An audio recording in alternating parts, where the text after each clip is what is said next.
Hadis tentang mimpi Nabi Muhammad SAW ada di kitab Sahih Bukhari, Imam Bukhari, dan secara khusus ada pada bab takbir ru'ya ba'da salati subh, bab takbir, yaitu mimpi Nabi, karena Nabi menyampaikan setelah salat subuh, lalu kemudian Nabi sendiri yang mengungkapkan tentang mimpinya. Maka beliau menyampaikan, sesungguhnya telah datang kepadaku pada malam tadi dua orang, maksudnya dua malaikat. Wa innahuma ibta'atsani, keduanya membangunkanku dan keduanya berkata kepadaku, intaliq, berangkat. Jadi Nabi diajak, aku berangkat bersama dengan kedua malaikat itu. Kami mendatangi, ada lelaki yang berbaring, ada lagi satunya berdiri di atasnya, bisakhratin, dengan membawa batu besar, melemparkan batu itu di kepala yang berbaring tadi. Fayas lahu ra'sahu, maka pecah kepalanya itu, berantakan, berdarah-darah, lalu kembali lagi,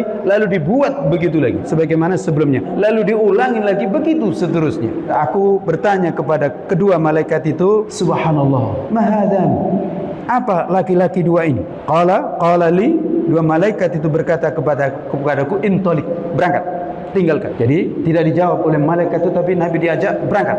Lalu kemudian Nabi datang kepada seorang laki-laki yang kepalanya itu terbalik, dan ada lagi yang berdiri di atasnya bikallubin min hadid, dengan membawa pengait seperti pancing begitu dari besi. Lalu kemudian pancing itu dijadikan untuk menarik sebagian kepalanya, wajahnya, sehingga terbalik, yang kiri ke kanan, lalu kemudian yang kanan ke kiri, lalu kembali lagi, lalu dibuat begitu lagi. Kemudian Nabi juga sama dengan tadi, subhanallah, maha suci Allah, mahadani, apa dua laki-laki ini? Dua malaikat itu mengatakan, intalik, berangkat, tinggalkan. Fantalaqna, maka kemudian kami berangkat lagi. Kemudian ada sebuah tungku besar, terdengar ada suara menjerit, suara tangis. Ternyata di dalamnya ada banyak laki-laki dan ada banyak perempuan yang telanjang. Maka dipanggang dari bawah, dan mereka yang berada di dalamnya itu berjeritan, bertangisan, dan begitu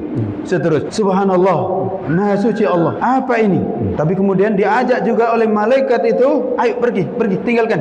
Lalu kemudian kami pergi dan kami datang ke sebuah sungai yang merah, mithlid dam, seperti darah, dan di dalamnya itu ada seorang lelaki yang berenang di sungai darah. Maka ketika laki-laki yang berenang itu minggir, itu ada lelaki yang menjaga di situ, maka dilempari dengan batu, disumpal mulutnya dengan batu, dan kemudian didorong ke tengah lagi, lalu minggir lagi, dan begitu seterusnya. Nabi juga sekali lagi bertanya, apa dua orang ini kok seperti ini? Qala, malaikat mengatakan, intalik, berangkat.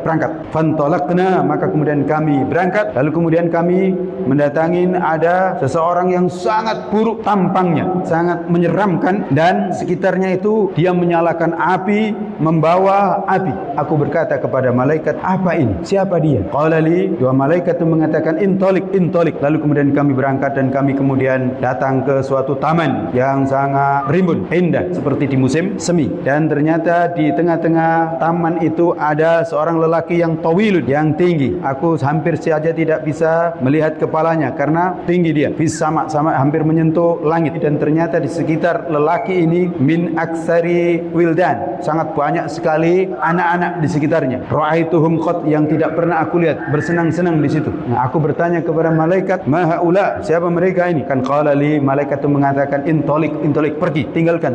Lalu kemudian kami berangkat hingga kemudian sampai kepada taman yang sangat besar. Aku belum pernah melihat ada taman raudhah yang sedemikian sangat besar dan yang sebagus ini. Malaikat itu mengatakan, irqa fiha, naik. Fartaqaina, maka kemudian kami naik fiha, di dalamnya. Dan kemudian kami sampai kepada kota, wala banin fiddah, dengan bangunan emas dan perak. Maka kami buka pintu Madinah itu, maka kemudian kami masuk. Maka kemudian kami mendapati di dalamnya itu ada orang-orang terlihat separuh badannya itu sangat indah, sebagaimana orang yang kamu lihat yang paling indah, tapi separuh. Dan separuh badan orang itu sangat buruk, sebagaimana orang yang terpuruk. Lalu kemudian malaikat ini mengatakan kepada mereka yang ada di dalamnya itu, mereka, pergilah kalian dan masuklah kamu ke dalam sungai itu. Ternyata sungai yang ditunjuk itu adalah sungai yang terhampar, luas dan mengalir. Airnya betul-betul murni, fil bayad, sangat putih. Fadhahabu, maka mereka itu masuk sungai itu. Kemudian orang itu balik kepada kami, ternyata hilang keburukannya. Maka kemudian mereka menjadi orang yang paling bagus tampangnya, penampilannya, bentuknya. Qala li, lalu malaikat itu mengatakan, hadhihi jannatu adl. Ini adalah surga adl, dan di sana itu manziluka, ada rumah. Wahai Nabi, Nabi ditunjukkan rumahnya. Qultu lahuma, lalu kemudian aku berkata kepadanya, barakallahu fikum, semoga Allah memberkahi kalian berdua, tolong biarkan aku masuk ke dalamnya. Qala, malaikat itu mengatakan, tidak, sekarang kamu belum boleh. Wa anta dakhiluh, dan kamu nanti pasti memasukinya. Kalau sekarang belum boleh, baru lihat saja. Kemudian aku berkata kepada keduanya, fa inni qad ra'aitu mundul laila, sungguh aku telah melihat semenjak tadi malam itu ajaban, sesuatu yang sangat menakjubkan. Dan perlu kita tegaskan di sini sebelum kita lanjutkan, salah satu dari cara Nabi mendapatkan wahyu itu adalah dengan cara mimpi.